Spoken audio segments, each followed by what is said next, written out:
Welcome to Sweet Life Beat Life. We hope this video helps. You begin by sizing and framing your scene so the spotlight behaves predictably. Accurate scale prevents intensity surprises. Once done, enable the V-Ray toolbar and open the asset editor so lights are accessible. Create a V-Ray spotlight and place it close to the target surface. Move it slightly off-axis to avoid flat lighting.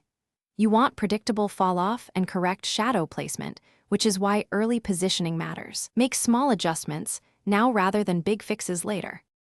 Next, you refine beam shape and behavior. Set the cone angle to control spread, add penumbra to soften edges, and tighten the hotspot for a punchy center. Then adjust intensity using physical units like candela or lux so exposure ties to camera settings. Change decay to inverse square for realism. If you need accurate real-world distribution, load an IES profile. It shapes light exactly as a fixture would. Make iterative renders as you tweak, so you see cumulative effects. Finally, preview with a render region and low-resolution progressive passes so you can iterate fast.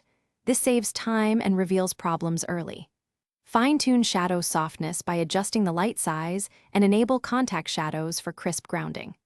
Balance exposure with camera ISO, shutter, or f-stop rather than cranking light intensity. If you see noise or splotches, increase light samples and overall sampler settings, and check for overlapping lights or very small light sizes. Thanks for watching.